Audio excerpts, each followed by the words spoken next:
दोस्तों ध्यान दीजिएगा, बिहार एसएससी और बिहार दरोगा के लिए मिशन कंपटीशन द्वारा क्रैश कोर्स लॉन्च किया गया है। इसके अंदर आपको डेली के टारगेट्स आपको दिए जाएंगे, हमारे हैंड रिटन नोट्स होंगे, पीडीएफ्स आपको जो भी प्रैक्टिस सेट्स होते हैं उनके पीडीएफ वहाँ पे दिए जाएंगे, यानी कि टोटल एक्सप्लेनेशन के साथ, यानी एक तरीके से मुझे पूरा बुक ही अपलोड कर दिया जाता है प्रैक्टिस सेट का। ठीक है, सारे जो भी सब्जेक्ट्स होंगे उनके पीडीएफ, जो हमारे नोट्स होंगे उनका प्रॉपर यहाँ पीडीएफ मिल जाएगा। और मोस्ट इंपॉर्टेंट जो आपको सबसे ज़्यादा काम आएगा, जो डेली के आपको जो टारगेट दिए जाएंगे उसका वीकली टेस्ट होता है। ठीक है, तो ध्यान रखिएगा, ये वीकली टेस्ट आपको बहुत ज़्यादा हेल्प करेगा खुद को एवेल्युएट करने में। अगर आप लोग जुड़ना चाहें, इस नंबर के ऊपर में आप लोग पेमेंट करके स्क्रीनशॉट भेज दीजिएगा व्हाट्सएप के ऊपर में, फिर आपको ऐड कर लिया जाएगा। ध्यान रखिएगा, प्राइस 399 नहीं है, 249 रुपीज़ प्राइस है इसका। ठीक है, जय हिंद, नमस्कार, good morning, welcome you all to Mission Competition. मैं राहुल आप सभी का स्वागत करता हूँ। सो 9 नंबर प्रैक्टिस सेट तक हो चुका है बिहार दरोगा के लिए इडुटीरिया में से। आज प्रैक्टिस सेट नंबर 10 लेके मैं आपके सामने हाजिर हूँ। कट ऑफ इसका देखिएगा 64 प्लस रखा गया है। जिनका भी 64 प्लस आ रहा है या 64 तक आ रहा है, मतलब आपकी तैयारी बहुत अच्छी है। आप लोग बिल्कुल ही अपने तैयारी में उसी क्रम में लगे रहिए। चलिए, सेट 10 का सवाल नंबर 1 से हम लोग स्टार्ट करते हैं। पहला सवाल देखिएगा क्या बोल रहा है। पहला क्वेश्चन है, निम्न में से किस आंदोलन से पहले गांधी जी ने कहा था कि मैंने रोटी मांगी थी, बदले में मुझे पत्थर मिला। देखिए, गांधी जी का स्टेटमेंट था सिविल डिसोबीडियंट मूवमेंट के टाइम में, सविनय अवज्ञा आंदोलन टाइम में। ध्यान रखिएगा इस बात का। ठीक है, अच्छा, यहाँ पे बहुत ही बेसिक सा सवाल है, आगे मैं इसका आंसर दूंगा। आप लोगों को बताना है सिविल डिसोबीडियंट मूवमेंट यानी सविनय अवज्ञा आंदोलन किस साल में हुआ था। ये कमेंट करके ज़रूर सभी कोई आंसर दीजिएगा। आगे मैं इसका ज़रूर आपको आंसर दूंगा अगर आप लोग नहीं दे पाए तो। ठीक है, नंबर 2 देखिएगा, निम्नलिखित में से कौन सा युग्म सही सुमेलित नहीं है। इनमें सही सुमेलित युग्म की बात करें जो नहीं है, देखिएगा, सेवा सदन हृदयनाथ कंजरू, ये जो है सही सुमेलित नहीं है। ध्यान रखिएगा, बहराम जी मालाबारी के द्वारा सेवा सदन की स्थापना करी गई थी। ठीक है, मैं यहाँ पे लिख देता हूँ, बहराम जी मालाबारी। ठीक है, आप लोग याद रखिएगा। नंबर 3 देखिएगा, नंबर 3 में हमारा क्या बोल रहा है, तराइन के प्रथम युद्ध में पृथ्वीराज चौहान का सेनापति कौन था। तो पृथ्वीराज चौहान का सेनापति, तराइन के तृतीय युद्ध, प्रथम युद्ध की बात हो रही है, तो उस समय कौन था, स्कंद था। ठीक है, बी करेक्ट हो जाएगा। तराइन का जो पहला युद्ध हुआ था ये गौरी और पृथ्वीराज चौहान के बीच में हुआ था 1191 में। ध्यान रखिएगा, पृथ्वीराज चौहान जी इसमें विजय साबित हुए थे। ठीक है, 92 में फिर द्वितीय युद्ध जो हुआ था उसमें फिर मोहम्मद गौरी जीता था और उसने पृथ्वीराज चौहान को मार दिया था। ठीक है, और ये इंपॉर्टेंट है, इनका सेनापति स्कंद था। 4 नंबर देखिए, किस मुगल शासक के समय सतनामी विद्रोह हुआ था। सतनामी विद्रोह, देखिए ये हुआ था औरंगज़ेब के टाइम में। ठीक है, कब हुआ था, 1672 में ये विद्रोह हुआ था औरंगज़ेब के टाइम में। ध्यान रखिएगा। ठीक है, इस विद्रोह का नेतृत्व सतनामी पंथ नामक एक धार्मिक संप्रदाय के द्वारा किया गया था। 5 नंबर देखिएगा, दिल्ली सल्तनत के किस शासक ने सिरी को अपनी राजधानी बनाई थी। सिरी को अपनी राजधानी किसने बनाई थी। देखिए, सिरी को राजधानी बनाया था कौन, अलाउद्दीन खिलजी के द्वारा बनाया गया था सिरी को राजधानी। ठीक है, तो ध्यान रखिए इस बात का। हमारा 5 का जो है डी हमारा बिल्कुल ही करेक्ट हो जाएगा। क्लियर। अच्छा, बहुत लोग सिरी नहीं समझते होंगे। देखिए, सिरी को आज के मॉडर्न डेज में दिल्ली कहा जाता है। ठीक है, तो ये बात ध्यान रखिएगा। ठीक है ना, खिलजी ने सिरी यानी दिल्ली को अपनी राजधानी बनाया था। 6 नंबर देखिएगा, किस स्थान से नवपाषाण युग गर्त निवासों के अवशेष मिले हैं। तो गर्त निवासों के अवशेष देखिए बुर्जहोम से आपको प्राप्त हुए हैं, तो 6 का सी हमारा करेक्ट हो जाएगा। नंबर 7 देखिएगा, किसे सांप्रदायिक पंचायत के तहत पृथक निर्वाचक क्षेत्र के अंतर्गत नहीं रखा गया था। तो देखिएगा, जैनों को जो है नहीं रखा गया था। 16 अगस्त 1932 को जो है ये जो इंग्लैंड के प्रधानमंत्री मैकडोनल्ड, उन्होंने सांप्रदायिक पंचायत की घोषणा की थी और इसमें मुसलमान, यूरोप, सिख, दलित और भारतीय ईसाइयों को शामिल किया गया था। इसमें जैन ऐड नहीं थे। ठीक है।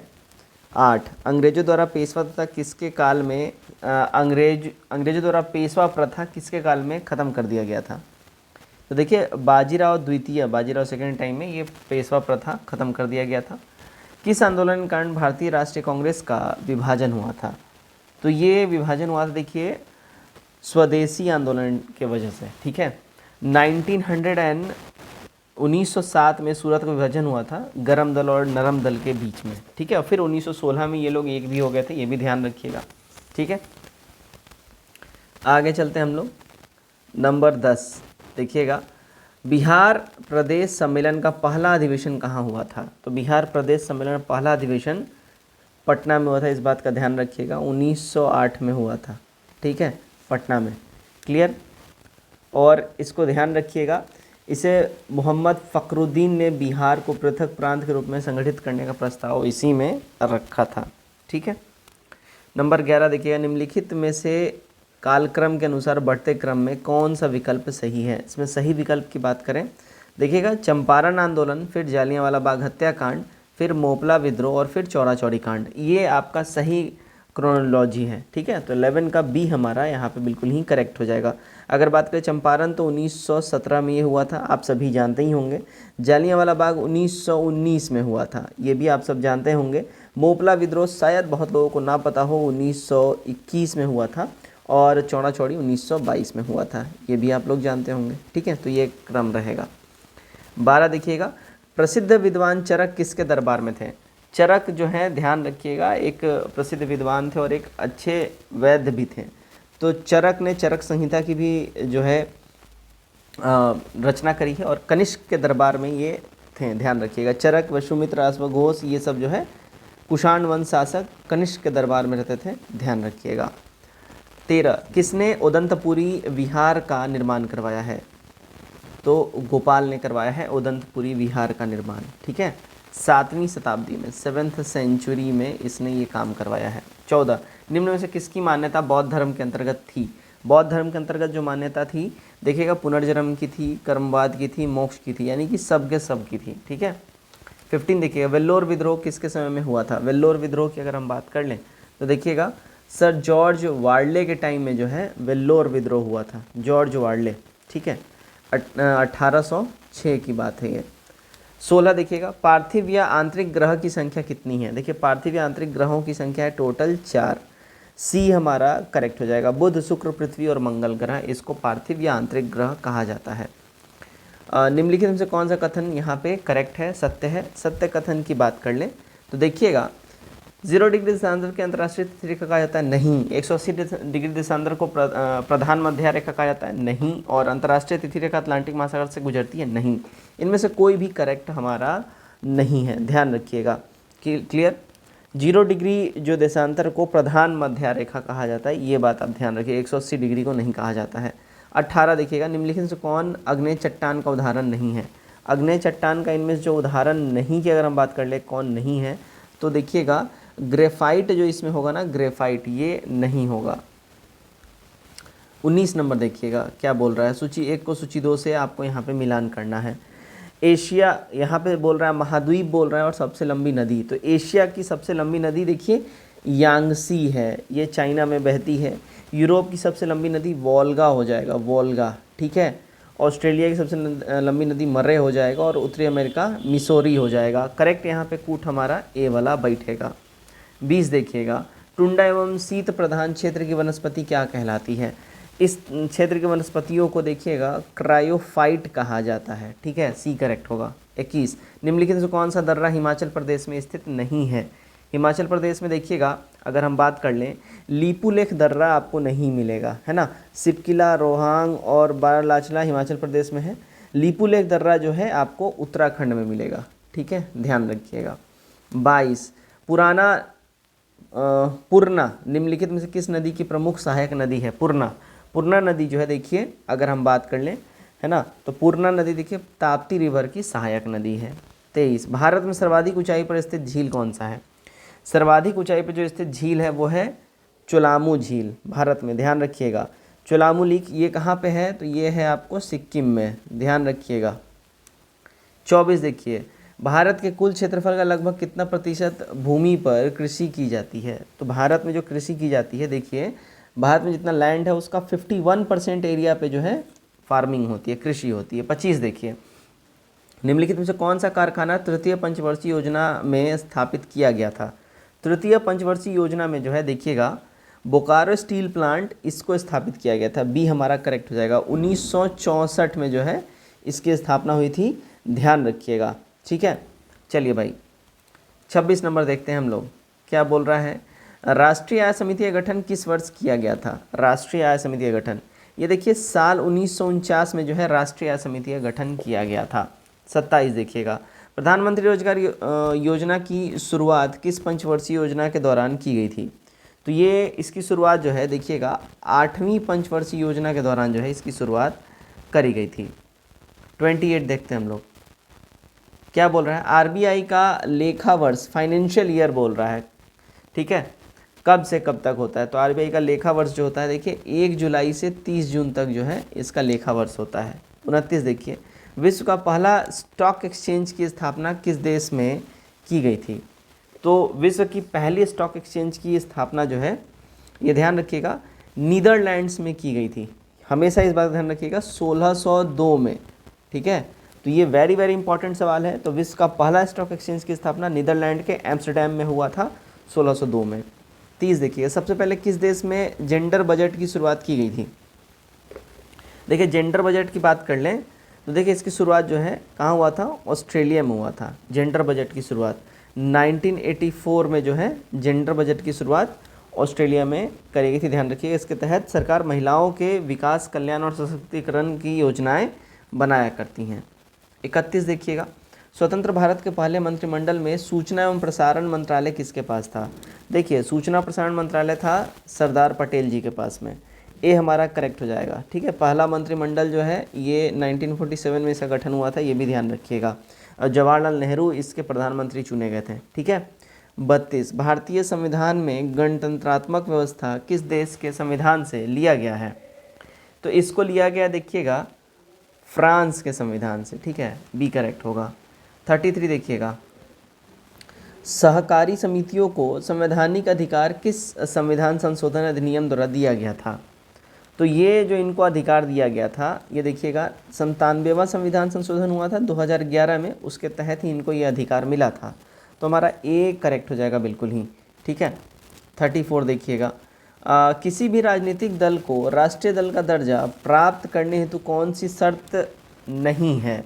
देखिए इनको जो शर्त नहीं की अगर हम बात कर लें, ठीक है, तो लोकसभा या विधानसभा चुनाव में 4 या अधिक राज्यों में वैध मतों की 6% मत हासिल हो, एकदम ठीक बात है, ये तो है ही है, ठीक है। और किसी भी राज्यों में लोकसभा की 4 सीटें प्राप्त हो, ठीक है। अच्छा माफ़ करिएगा, इसमें नहीं होगा, ठीक है, ये नहीं होगा, हाँ ठीक है। किसी भी राज्य में लोकसभा की 4 सीटें प्राप्त हो नहीं, और किसी दल को कम से कम 4 राज्यों में राज्य स्तरीय दल के, इनमें से कोई भी नहीं होगा, ठीक है ना। तो जो शर्त नहीं है अगर हम बात करें, इनमें से कोई भी नहीं होगा। सारे के सारे शर्त जो हैं इनमें अवेलेबल हैं। चलिए ये सारे शर्त मतलब वैलिड हैं। राष्ट्रीय अनुसूचित जाति आयोग के अध्यक्ष सहित सदस्यों की संख्या कितनी होती हैं? तो इसमें सदस्यों की संख्या जो है देखिए टोटल 5 होती है राष्ट्रीय अनुसूचित जाति आयोग में, ठीक है। और देखिएगा इसका जो गठन होता है वो आर्टिकल 338 के तहत होता है। 36 देखिएगा, कार्यपालिका से न्यायपालिका के पृथक्करण संबंधित निर्देश किस अनुच्छेद में वर्णित हैं? देखिए इसके वर्णन की बात कर ले तो ये आपको आर्टिकल 50 में मिल जाएगा, 50 में। 36 का सी करेक्ट होगा। नंबर 37 हम लोग देखते हैं। देखिएगा कितने राष्ट्रपति का निधन उनके कार्यकाल के दौरान हुआ है? कितने राष्ट्रपतियों का निधन उनके कार्यकाल के दौरान हुआ है? देखिए कुल मिला के भारत में 2 राष्ट्रपतियों का निधन उनके कार्यकाल के दौरान हुआ है। पहला है डॉक्टर जाकिर हुसैन, ठीक है, ये ध्यान रखिएगा, जेड हो जाएगा, जाकिर हुसैन, ठीक है। और सेकंड नंबर में अगर हम बात कर लें फ़खरुद्दीन अली अहमद, ठीक है, फ़खरुद्दीन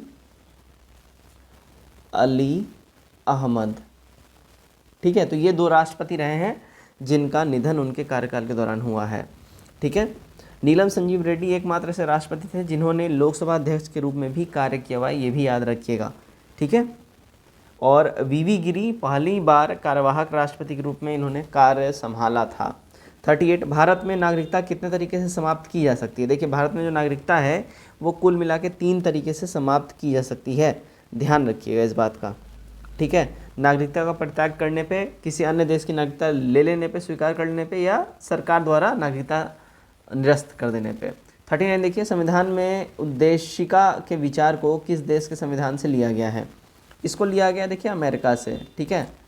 40, किसने प्रस्तावना को भारतीय संविधान का परिचय पत्र कहा है? तो ये कहा है N.A.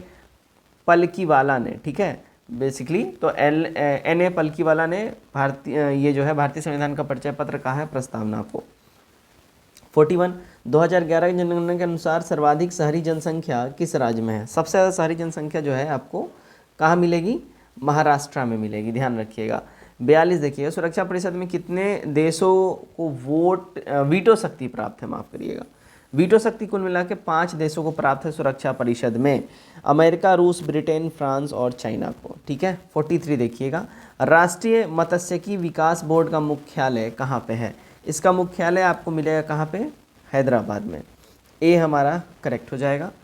44 देखिएगा, निम्न में कौन रेशम की किस्में नहीं हैं? अगर हम बात कर लें, देखिए रेशम की किस्में जो अगर हम बात कर लें तो इनमें से कोई भी नहीं होगा। ठीक है। रेशम का उत्पादन फर्स्टली चाइना में हुआ था और भारत में रेशम की 5 किस्में पाई जाती हैं, मलबरी, टर्सर, ओक टर्सर, मूंगी, सिल्क, इरी, ये सब पाया जाता है। 45 कैडी पुटिंग शब्द किस खेल से जुड़ा हुआ है? कैडी पुटिंग शब्द जो है देखिएगा ये गोल्फ से जुड़ा है। किससे? गोल्फ से। 46 निम्नलिखित में कौन सा अभ्यारण्य तमिलनाडु में स्थित नहीं है? तमिलनाडु में जो स्थित अभ्यारण्य अगर हम बात करें नहीं है तो पिराम्बिकुलम जो है ये तमिलनाडु में स्थित अभ्यारण्य नहीं है। अगला सवाल देखते हैं हम लोग, नंबर 47, पंचेत बांध किस नदी पर स्थित है? देखिए पंचेत बांध जो है यह आपको दामोदर रिवर पे मिलेगा। ठीक है। कहाँ पे? झारखंड में, ध्यान रखिएगा। ठीक। 48 पालकोंडा पर्वत किस राज्य में स्थित है? पालकोंडा पर्वत, तो पालकोंडा पर्वत की बात कर ले, देखिए आपको ये आंध्र प्रदेश में मिलेगा। 49 देखते हैं हम लोग। 49 देखिए क्या बोल रहा है, वन संरक्षण अधिनियम को कब लागू किया गया था? देखिए वन संरक्षण अधिनियम जो है ये साल 1980 में इसको लागू कर दिया गया था, 25 अक्टूबर 1980 को। पर्यावरण संरक्षण अधिनियम 1986 को, वन्य जीव संरक्षण अधिनियम 1972 में और राष्ट्रीय वन नीति 1988 में लागू कर दिया गया था। ये बात ध्यान रखिएगा। 50 प्रतिवर्ष आर्द्रभूमि दिवस कब मनाया जाता है? हर साल ये देखिएगा 2 फरवरी को इसको मनाया जाता है आर्द्रभूमि दिवस। 51 देखिएगा, क्रिस्टलीकरण निम्न में से किसका उदाहरण है? अगर हम बात कर ले, देखिए क्रिस्टलीकरण जो है ये भौतिक परिवर्तन का जो है मेन एग्जाम्पल है, मेन उदाहरण है। ठीक है। तो ए करेक्ट हो जाएगा। 52 परमाणु में कक्षाओं को भरने का क्रम नियंत्रित होता है। देखिए परमाणु में जो कक्षाओं को भरने का क्रम है ये ध्यान रखिएगा ऑफ-बाउ सिद्धांत के द्वारा जो है ये आपको नियंत्रित होता है। तो 52 का हमारा यहाँ पे बी करेक्ट एब्सोल्युटली हो जाएगा। ठीक है। 53 देखिएगा, कैलामाइन निम्न में से किसका अयस्क है? देखिए कैलामाइन की बात कर लें तो ये आपको अयस्क है जस्ता का, यानी जिंक का। ठीक है। सी हमारा यहाँ पे करेक्ट हो जाएगा। 54 किसी तत्व की रासायनिक प्रकृति निम्नलिखित में से किस पर निर्भर करती है? देखिए इसकी निर्भरता जो होती है वो मेनली संयोजी इलेक्ट्रॉनों के ऊपर में होती है। ठीक है। तो ध्यान रखिए किसी तत्व की संयोजी इलेक्ट्रॉन उस तत्व के बाह्य कोश में उपस्थित इलेक्ट्रॉन की संख्या होता है जो किसी अन्य तत्व के साथ बंध बनाने में सहायक होता है। 55 निम्नलिखित में से कौन संयोजी उत्तक नहीं है? इनमें अगर बात करें संयोजी उत्तक कौन नहीं है तो देखिए अपना त्वचा जो है यानी स्किन जो है ये संयोजी उत्तक नहीं है। ठीक है। 56 देखिएगा, मानव शरीर के भीतर रक्त निम्नलिखित में से किसकी उपस्थिति के कारण नहीं जमता है? देखिए ये हेपरिन नामक एक तत्व होता है मानव शरीर में जिसकी वजह से ये जो अपना अगर हम बात कर ले रक्त नहीं जमता है। ठीक है। तो मानव शरीर के भीतर हेपरिन की उपस्थिति के कारण रक्त नहीं जमता है, जबकि फाइब्रोजिन रक्त को थक्का बनने में हेल्प करता है। ठीक है। 57 पराश्रव ध्वनि का उपयोग किस में किया जाता है? देखिए पराश्रव ध्वनि का जो उपयोग है अगर हम बात करें समुद्र की गहराई का पता लगाने के लिए, अल्ट्रासोनिक रेज, घड़ियों का पार्ट पुर्जों को साफ करने के लिए और संकेत भेजने के लिए, सारे के सारे में यूज़ होता ही होता है। ठीक है। 58 देखिएगा, थैलीसीमिया एक अनुवांशिक रोग है जिसमें प्रभावित होता है। देखिए थैलीसीमिया जो ऐसा रोग है जिसमें जो है आपका रक्त इसमें प्रभावित होता है। 59 प्रकाश तरंगों के वायु से कांच में जाने पर क्या परिवर्तित होता है? इसमें आपको चेंज हो जाएगा, देखिए तरंगदैर्घ्य और वेग दोनों ही इसमें चेंज हो जाते हैं। 60 गुरुत्वाकर्षण के सार्वभौमिक नियम का प्रतिपादन किसने किया था? देखिए इसका जो प्रतिपादन अगर किया था अगर हम बात कर लें न्यूटन ने किया था, ध्यान रखिएगा। 61 नंबर देखते हैं हम लोग, क्या बोल रहा है देखिएगा, यूरिया में उपस्थित होने वाला तत्व कौन सा होता है? देखिए यूरिया में जो है आपको अगर हम बात करें CHNO, ये सारे तत्व यूरिया में आपको मिल जाएंगे। ठीक है। यानी कि कार्बन, हाइड्रोजन, नाइट्रोजन और ऑक्सीजन मिल जाएंगे। 62 वायुदाब मापी के पाठ्यांक में अचानक गिरावट निम्नलिखित में से किसका संकेतक होता है? तो ये संकेतक होता है तूफानी मौसम का, बी करेक्ट होगा। 63 सभी जीवों की रचनात्मक एवं क्रियात्मक इकाई कौन सी है? तो रचनात्मक और क्रियात्मक इकाई जो है देखिए कोशिका है, यानी कि सेल जो है वो है। 64 देखिएगा, निम्न में से कौन सा पौधा पादप वर्ग का अभयचर कहा जाता है? देखिए इसको किसको कहा जाता है? ब्रायोफाइटा को कहा जाता है। 65 वे वस्तुएं जो स्वयं प्रकाश उत्सर्जित करती हैं वे कहलाती हैं। देखिए वे क्या कहलाती हैं? तो वो प्रदीप्त कहलाती हैं, राइट। 65 का हमारा यहाँ पे ए बिल्कुल ही करेक्ट हो जाएगा, प्रदीप्त। 66 देखिएगा, पौधे में लचीलापन किस उत्तक के कारण होता है? देखिए पौधों में जो लचीलापन जो है अगर हम बात कर लें किसके कारण होता है? कार्लेन काइमा की वजह से होता है। तो 66 का ए हमारा करेक्ट होगा। 67 डीएनए में कितने नाइट्रोजनी क्षार नाइट्रोजनस पाए जाते हैं? अगर हम बात कर लें देखिए कुल मिला के 4 इसमें नाइट्रोजनस पाए जाते हैं। 68 देखिएगा, सामान्य शरीर में सर्वाधिक पाए जाने वाला तत्व निम्नलिखित में से कौन सा है? तो इसमें सबसे ज़्यादा पाए जाने वाला तत्व अगर हम बात कर लें, ठीक है, तो ऑक्सीजन आपको जो है सबसे ज़्यादा पाए जाने वाला तत्व है। 69 निम्न में से कौन सा तत्व सर्वाधिक वैद्युत घनात्मक प्रदर्शित करता है? तो ये कौन प्रदर्शित करता है? देखिएगा सीजियम इसमें प्रदर्शित करेगा, सी करेक्ट होगा। 70 देखिएगा, निम्न में से किस तत्व में न्यूट्रॉन की संख्या सर्वाधिक होती है? देखिए न्यूट्रॉनों की संख्या सबसे ज़्यादा अगर हम बात कर लें ऑक्सीजन में जो है सबसे ज़्यादा न्यूट्रॉनों की संख्या होती है। 71 हाल ही में किस राज्य के प्रसिद्ध हाथरस हिंग को जीआई टैग प्रदान किया गया है? तो ये मिला है देखिएगा उत्तर प्रदेश का हाथरस हिंग को जीआई टैग दिया गया है। 72 देखिएगा क्या बोल रहा है आपको? डॉक्टर एन गोपाल कृष्णन का निधन अप्रैल 2023 में हुआ, जिनका संबंध किस क्षेत्र से था? इनका संबंध जो है देखिए ये एक साइंटिस्ट थे, वैज्ञानिक थे ये, ठीक है। आगे बढ़ते हैं, नंबर 73 देखिएगा, न्यूजीलैंड के नए प्रधानमंत्री के रूप में किसे चुना गया है? तो अभी रिसेंटली ही क्रिस हॉपकिंस जो है ये न्यूजीलैंड के न्यू प्रधानमंत्री बने हैं, ठीक है, बी हमारा करेक्ट हो जाएगा। न्यूजीलैंड के राष्ट्रपति हैं डेबी हॉकली और न्यूजीलैंड की राजधानी है वेलिंगटन, ये ध्यान रखिएगा। और मुद्रा की बात कर लें तो डॉलर है, न्यूजीलैंडी डॉलर, ठीक है। 74 संयुक्त राष्ट्र सामाजिक विकास आयोग के 62वें सत्र का अध्यक्ष किसे चुना गया है? तो इंडिया बना है 62वें सत्र का अध्यक्ष। 75 किस रेल मार्ग पर भारत की सबसे बड़ी एक्सपो सुरंग का काम पूरा हुआ है? तो ये सुरंग का काम पूरा हुआ है देखिएगा बनिहाल कटरा रूट के ऊपर में, ठीक है। 12.89 किलोमीटर लंबा जो है ये रेल लाइन बिछाया गया है। 76 किस राज्य ने आम लोगों के लिए अपनी पहली एयर एम्बुलेंस सेवा शुरू की है? तो पहली एयर एम्बुलेंस सेवा देखिएगा झारखंड ने जो है ये स्टार्ट किया है, ध्यान रखिएगा इस बात का। 77 देखिएगा क्या बोल रहा है? कार्बन डाइऑक्साइड को आयात करने वाला और इसे समुद्र के नीचे स्टोर करने वाला दुनिया का पहला देश कौन बना है? तो ये देश बन गया है कौन? डेनमार्क बन गया है, ठीक है, ध्यान रखिएगा, कार्बन डाइऑक्साइड का आयात करने वाला और इसे समुद्र के नीचे स्टोर करने वाला। 78 इंडियन स्पेस पॉलिसी 2023 में निम्न में से किसे प्रोत्साहित करने की बात की गई है? तो इसमें बात करी गई है प्राइवेट सेक्टर की भूमिका, ग्लोबल स्पेस इंडस्ट्री की हिस्सेदारी और रिसर्च और एजुकेशन को बढ़ावा देना। ऑल ऑफ दीज हो जाएगा, ठीक है। 79 देखिएगा क्या बोल रहा है? निक्केई एशिया की एक रिपोर्ट के अनुसार 2022 में जापान को पीछे छोड़कर भारत दुनिया में ऑटोमोबाइल मार्केट में किस स्थान पर पहुंच गया है? तो भारत का रैंक हो गया है 3rd, जापान इससे पीछे चला गया 4थे नंबर पर, ध्यान रखिएगा। 1st है चाइना, 2nd अमेरिका, 3rd है इंडिया। 80 ODF यानी खुले में शौच मुक्त प्लस रैंकिंग घोषित होने वाला देश का पहला शीर्ष जिला कौन सा है? तो ये देश का पहला शीर्ष जिला वायनाड हो जाएगा, बी करेक्ट हो जाएगा, ध्यान रखिएगा, गुजरात का वायनाड। 81 देखिएगा गवर्नमेंट समिट 2023 में किस IIT के छात्रों को ग्लोबल बेस्ट एमगोव अवार्ड मिला है? तो ये अवार्ड मिला है देखिएगा IIT इंदौर के छात्रों को। 82 नए संसद भवन में राज्यसभा कक्ष की थीम क्या है? तो राज्यसभा कक्ष की थीम की अगर हम बात कर लें तो कमल है, ध्यान रखिएगा इस बात का, यानी बी हमारा एब्सोल्युटली करेक्ट हो जाएगा, ठीक है। 83 देखते हैं हम लोग। देखिए भारतीय निर्वाचन आयोग ने किस राजनीतिक दल को अप्रैल 2023 में राष्ट्रीय दल का दर्जा दिया है? तो अभी बहुत ये ज़्यादा था, ठीक है, आपको यानी आम आदमी पार्टी को। 84, केंद्रीय कानून मंत्री ने भारतीय संविधान का पहला डोगरी संस्करण जारी किया है। डोगरी किस केंद्र शासित राज्य प्रदेश में बोली जाने वाली भाषा है? बहुत फेमस है ये, जम्मू कश्मीर में बोली जाती है, ठीक है।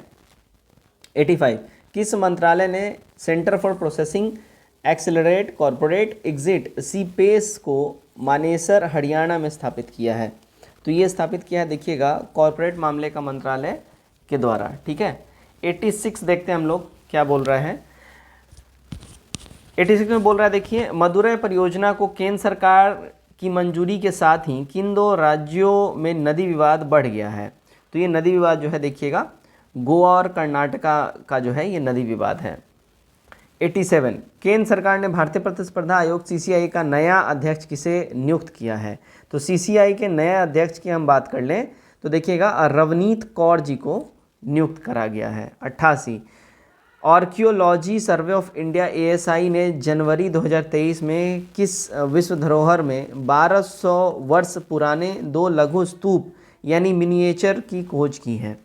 तो ये इन्होंने खोज करी है किस, कहाँ पे? नालंदा के अंदर में, ध्यान रखिएगा। 89, RBI ने किस नीति पॉलिसी के तहत 2000 रुपये के नोट 30 सितंबर तक वापस लेने का फैसला किया है? तो इन्होंने ये जो फैसला किया है ये देखिएगा क्लीन नोट पॉलिसी के तहत किया है, बी करेक्ट हो जाएगा। 90, देखिएगा, केंद्र सरकार ने देश के बाहर इस्तेमाल किए गए क्रेडिट कार्ड पर कितना TCS यानी टैक्स कलेक्शन एट सोर्स लागू किया है? तो इन्होंने ये लागू किया है 20% तक, ठीक है। 91, देखिएगा, वित्त मंत्री ने बजट 2023-24 भाषण में किस कार्ड को सरकारी योजना का पहचान पत्र बनाने की जानकारी दी है? तो उन्होंने ये जानकारी दी है, देखिए, पैन कार्ड को। 92, बिहार आर्थिक सर्वेक्षण 2022-23 के अनुसार 2021-22 में बिहार के सकल राज्य घरेलू उत्पाद यानी GSDP की वृद्धि कितनी रही है? स्थिर मूल्य पे ये पूछ रहा है कितनी वृद्धि रही है, ठीक है। तो ध्यान रखिएगा, जो वृद्धि है ये 10.98% रही है। 93, निम्नलिखित में से कौन सा नया ट्रांसपोर्ट विमान भारतीय वायुसेना के बेड़े में शामिल होगा जिसका ट्रायल मई 2023 में हुआ है? तो इसके ट्रायल की अगर हम बात कर ले तो ये C-295 का ट्रायल कंप्लीट हुआ है। 94, देखिएगा, भारत और किस देश के बीच संयुक्त सैन्य अभ्यास फ्रिंजेक्स 23 आयोजित हुआ है? तो अगर हम बात कर ले किसके बीच में हुआ था तो इंडिया और फ्रांस के बीच में जो है फ्रिंजेक्स 23 का आयोजन हुआ है। 95, IPL में सबसे तेज अर्धशतक बनाने का रिकॉर्ड किसने बनाया है? तो ये देखिएगा यशस्वी जायसवाल के द्वारा रिसेंटली ही ये जो है रिकॉर्ड को कायम किया गया है, ठीक है। राजस्थान रॉयल के ये जो है ओपनर बैट्समैन है और इन्होंने KKR के अगेंस्ट ऐसा किया है, 13 गेंदों में इन्होंने 50 रन पूरे किए थे। 96, 12 बच्चे की औसत आयु 20 वर्ष है और एक और बच्चे की आयु जोड़ने पर औसत 1 से कम हो जाता है, तो नए बच्चे का उम्र क्या है? इसमें नए बच्चे का उम्र जो है देखिएगा 7 साल होगा, 7 वर्ष। 97, देखिएगा, 8:15 पर घंटे तथा मिनट की सुइयों के बीच कोण पता करना, बताना कितना कोण बनेगा? देखिएगा 157.1/2 डिग्री का कोण ये बनाएगा। 98, यदि साइन थीटा √3/2 तो cosec theta plus cot theta का मान क्या होगा? इसका जो मान हो जाएगा √3 हो जाएगा। 99, देखिएगा, दिए गए श्रृंखला में प्रश्नवाचक चिन्ह के स्थान पर कौन सा संख्या आएगा ये बताना है। इसमें प्रश्नवाचक चिन्ह के स्थान पर देखिएगा 50 नंबर यहाँ पे आ जाएगा, ठीक है।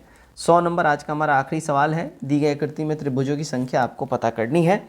इसमें त्रिभुजों की जो संख्या है वो टोटल 26 है। तो दोस्तों यहाँ पे हमारा सेट नंबर 10 जो है कंप्लीट होता है।